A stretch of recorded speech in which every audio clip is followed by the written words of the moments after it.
de diaconais, como hoje. Essas reuniam muita gente, 6.000 pessoas, talvez um pouco mais, segundo os anos.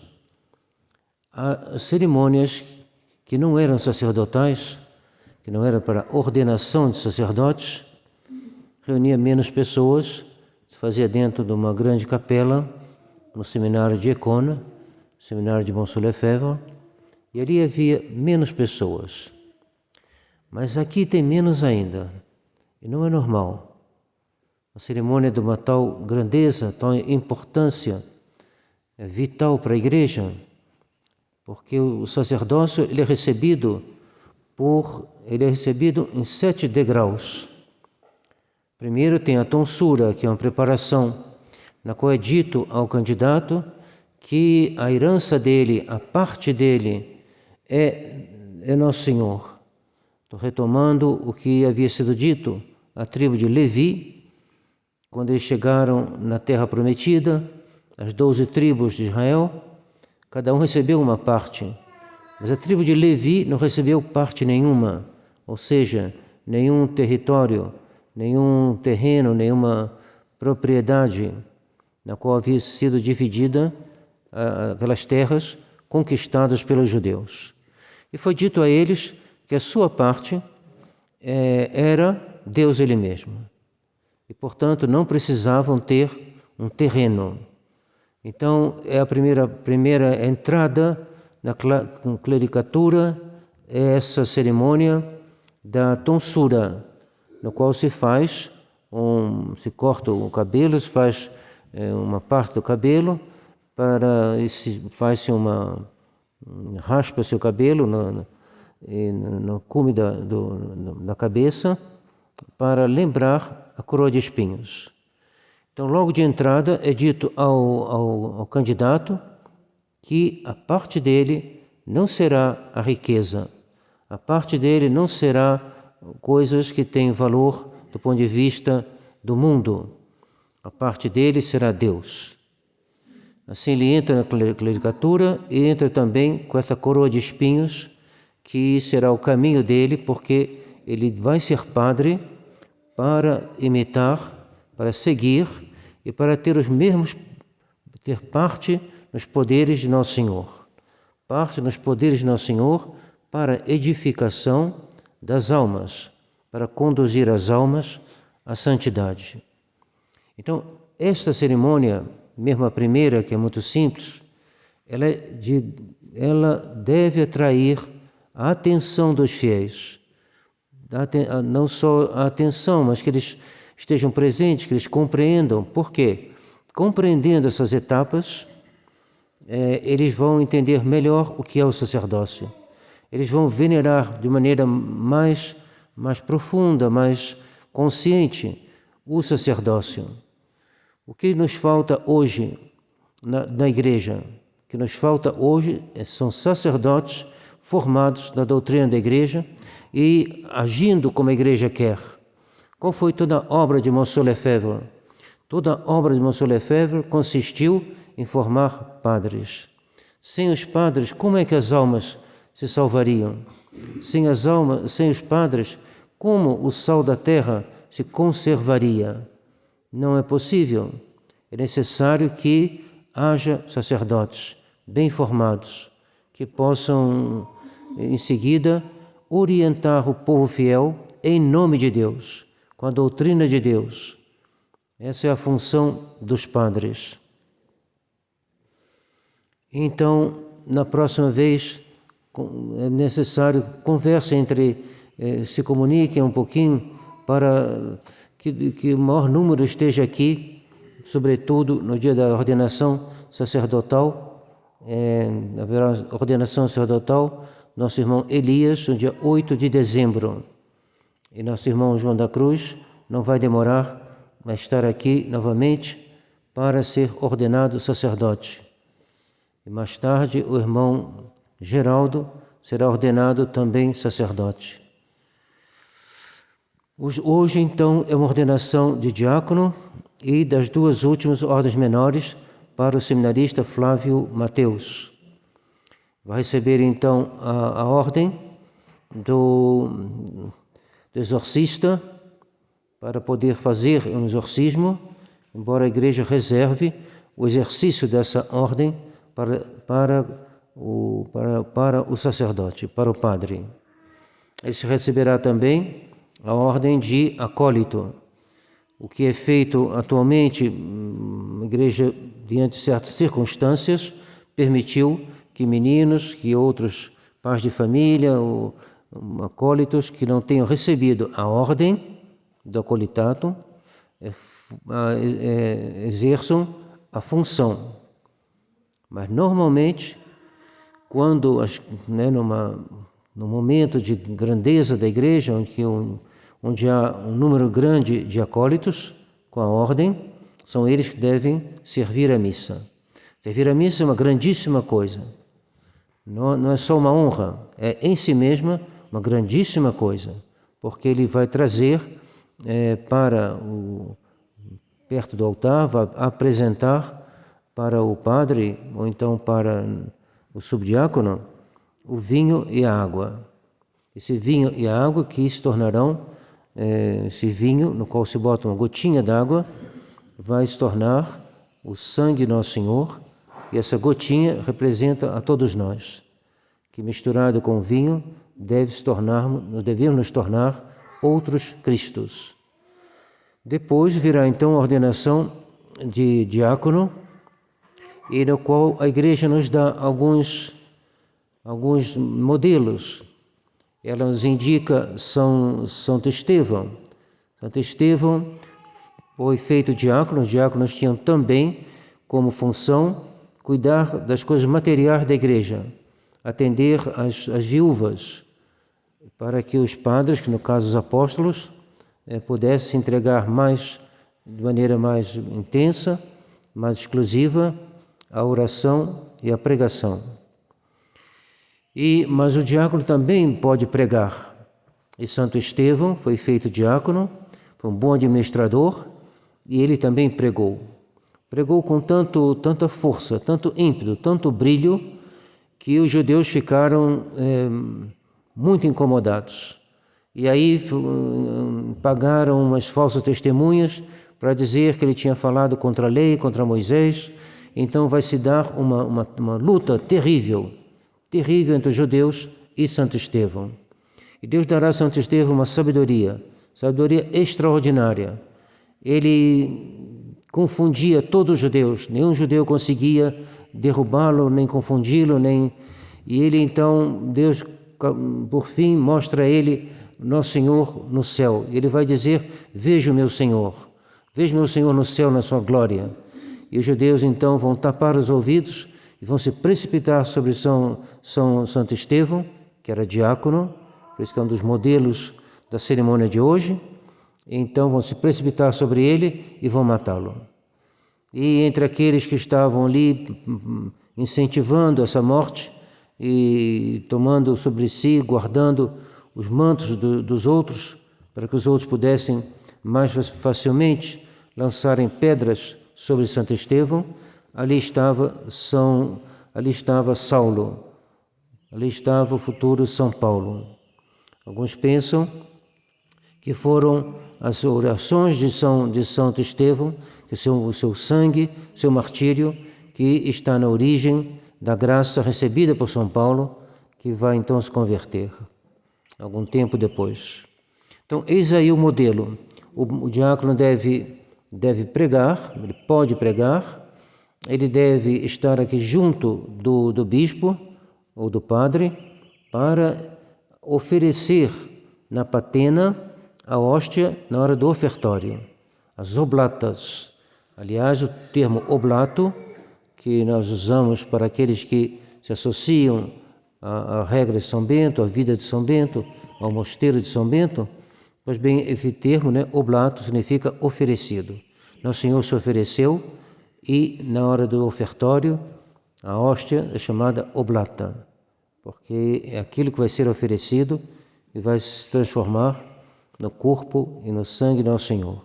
Então ele oferece junto com o padre, que tem uma âmbula ele toca a âmbula também, e assim ele toma parte nesse oferecimento, nessa última preparação para a consagração.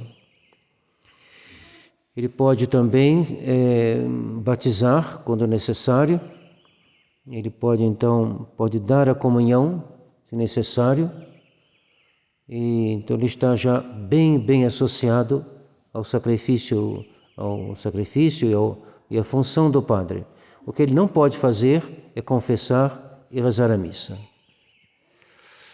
Em seguida, o outro grande diácono lembrado pela Igreja na cerimônia de hoje é São Lourenço. São Lourenço subia sempre com o Papa que quando ia rezar a missa, São Lourenço o acompanhava como diácono. O diácono assiste o ministro, né? O sacerdote ou o bispo, ele o assiste durante a missa. Ele está ao seu lado, ele vai ajudar, como será no dia de hoje, na missa de hoje. Quando o Papa foi levado para o suplício, na perseguição, numa das perseguições romanas, ele não foi levado para o suplício, São Lourenço. Então ele foi ver o Papa e disse: o senhor sempre rezou a missa, sempre subiu os graus do altar para oferecer o sacrifício, o senhor sempre foi comigo. Como é que hoje o senhor vai para o suplício, para a morte, sem mim? Ele estava assim, bastante triste, São Lourenço, de ver o seu pontífice sem ele. Então o Papa lhe respondeu: meu filho, Deus o reserva para combates maiores.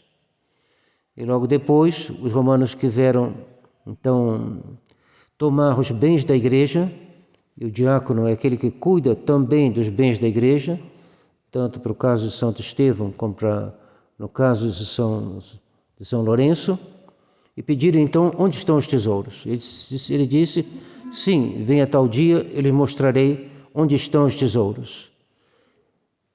Ele distribuiu todos os bens da Igreja aos pobres de Roma. Certamente os bens não eram também tanto quanto imaginavam os romanos, mas distribuiu para os pobres. E quando os romanos chegaram, ele mostrou aos pobres: falou, eis aí o tesouro da Igreja. Os romanos, que já estavam perseguindo os católicos pelo fato de serem católicos, tiveram mais raiva ainda, e então vão supliciar São Lourenço, vão fazer um grande braseiro, né? Vão deixar uma grande quantidade de brasa, botar por cima uma grelha bem grande e botaram ali, estenderam São Lourenço. E São Lourenço não perdeu a tranquilidade. Por uma graça especial, ele continuou sereno ao ser queimado, ao ser assado vivo, e ele mesmo se voltou para o soldado e falou: já estou bem assado desse lado, vira do outro e come. Então, eis aí os dois exemplos que são dados aos diáconos. Então, nosso irmão João da Cruz e nosso irmão Elias, eles têm como modelo esses dois. Santo Estevão, cheio de sabedoria, cheio de força, cheio da vida de Deus, aquele que ninguém podia vencer contra a palavra, e São Lourenço, de uma força invencível, de um ânimo invencível, que não se abate diante da morte, mas mesmo ousa debochar, mas um deboche de Deus, devemos debochar do mal. Ele então debocha daquela perseguição insana, injusta e ímpia. E assim morreram os dois, são dois modelos para os diáconos. E a próxima etapa será o sacerdócio. Eles aspiram ao sacerdócio, e se prepararam ao sacerdócio, estudaram para se aproximar do sacerdócio, perseveraram nesse desejo e nesse esforço, e está chegando a hora em que eles receberão esse poder de ser totalmente embaixadores de Deus, tendo poderes que são divinos. O poder de perdoar os pecados é um poder divino. O poder de celebrar a missa é um poder divino. Deus deu aos homens a capacidade de exercer poderes divinos. Por isso que o sacerdócio está acima de qualquer outro poder. Não há nada maior, nem presidente da República, nem seja quem for, que está acima do poder de perdoar os pecados. Acima do poder de celebrar a missa. A missa é a renovação do sacrifício da cruz. Essa renovação é feita para o nosso bem. O Senhor podia deixar simplesmente o sacrifício da cruz sem renová-lo, sem ter missa, mas não. Ele quis que viesse até nós a renovação do seu sacrifício para que nós pudéssemos assistir à missa como Nossa Senhora assistiu ao pé da cruz. E quem é que celebra a missa? São os padres. Nossa Senhora recebeu o máximo da graça após Nosso Senhor, mas ela não recebeu o poder de celebrar a missa. Celebrar a missa, Deus reservou para a sua hierarquia, para os apóstolos e seus sucessores e os sacerdotes ordenados pelos seus sucessores. Então, peçamos a Deus e lembrar também, nós estamos lendo um livro muito impressionante, que aliás nós já lemos mais de uma vez, e que pela primeira vez que a gente teve aqui no Brasil foi quando o coronel Euro traduziu lá de São Paulo, lá de Brasília, e ele nos fez presente da tradução. Nós fizemos primeiro algumas poucas edições, e que foi assim, o primeiro que eu saiba. Foi um homem muito digno, coronel Euro. E agora, acho que foi a Fraternidade, outra editora, que o editou também, chama-se A Conjuração Anticristã, de Monsenhor de la Suze, livro do qual Monsenhor de Castro Maia dizia: os padres se dividem entre os que leram esse livro e os que não leram esse livro. Simplificando, né? Claro, não é tão simples assim. Mas esse livro tem uma passagem em que os inimigos da igreja, Jaurès, se não me engano, um grande socialista, um grande inimigo, um terrível inimigo da igreja, e diante das disputas na Câmara, ele viu que os católicos ficavam um pouco tímidos no combate. Os católicos não tinham um ímpeto que eles deviam ter. Então ele fez uma crítica aos católicos, lançou na cara dos católicos, dizendo para eles: nós temos uma doutrina e nós expomos a nossa doutrina da maçonaria, doutrina da destruição da Igreja Católica, destruição da sociedade católica. Nós queremos destruir, e vocês não tiveram coragem de opor doutrina a doutrina. Vocês esconderam a sua bandeira. Vocês aqui na Câmara, em várias ocasiões, vocês não têm coragem de afirmar a doutrina católica. E podemos dizer, quem teve a coragem foi Santo Estevão. Ele não recuou. Ele lançou na cara dos judeus toda a sua ignomínia, toda a sua infidelidade, toda a sua perfídia, todos os seus males, e afirmou a grandeza de nosso Senhor Jesus Cristo. É isso que nós devemos fazer.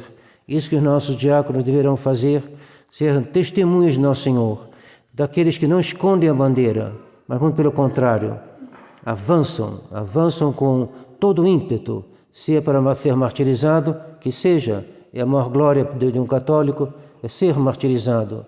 Mas fugir do combate, esconder a nossa doutrina, não. Monsenhor Lefebvre não escondeu a doutrina. Podemos dizer que, em certo momento, ao menos, ele foi o único homem a afirmar a doutrina contra o Concílio Vaticano II, contra esses homens que estão destruindo a Santa Igreja, esses homens do qual Paulo VI que está incluído entre eles, falou da autodemolição da igreja, ou seja, demolição pelo Papa, demolição pelos cardeais, demolição pelos bispos e pelos padres. Pois bem, houve um homem que levantou e opôs doutrina à doutrina. E falou: vocês são contra o Cristo Rei? Pois bem, eu sou a favor do Cristo Rei. E eu serei sempre. E se vocês me perseguirem por causa disso, eu não darei a mínima importância, porque vocês se comportam como inimigos de Nosso Senhor. E eu então irei adiante. Ele foi suspenso ad divinis, ele não se importou. Ele falou: que valor tem suspender um bispo porque ele é católico, porque ele defende Nosso Senhor, porque ele defende o Cristo Rei, porque ele não é modernista, porque ele está formando verdadeiros padres. Então ele não se importou. Em 88 ele foi excomungado, mesma coisa. Que valor tem uma excomunhão daqueles que estão eles mesmos excomungados? Não. Então ele opôs a doutrina modernista à doutrina da Igreja, doutrina de São Pio X, de Pio XII, de todos os papas. E é nisso que ele é grande. Ele é grande porque ele imitou Santo Estevão. Então eu peço a nossos futuros diáconos e mais tarde futuros padres que se inspirem em Santo Estevão, em São Lourenço e em Dom Lefebvre, ao qual está associado que será associado para sempre Dom Antônio de Castro Maier, que teve a coragem de levantar a mesma bandeira e não ceder diante dos inimigos da Igreja. E para nós é um exemplo também, para a nossa escolinha. A gente pergunta por que a nossa escolinha é um pouquinho fraquinha, né? Ela é fraquinha, não tem dúvida. Faltam-nos aqui professores especializados, faltam-nos meios de pagar professores que sejam de alto nível, que já tenham uma bagagem grande na vida escolar. Bom, temos alguns sim, mas não todos. E é melhor que ela seja um pouco fraquinha do que ela ser muito competente, mas que esconda a bandeira de Nosso Senhor Jesus Cristo e traia a missão de uma escola católica. Então peçamos a Deus que nos ajude nossos futuros diáconos a sermos discípulos de Nosso Senhor, sem a menor atenuação, muito pelo contrário, que a cada dia eles sejam mais discípulos de Nosso Senhor, filhos da Virgem Maria, filhos amantes do seu Imaculado Coração, que queira nos proteger a todos e nos abençoar. Em nome do Pai, do Filho e do Espírito Santo. Amém.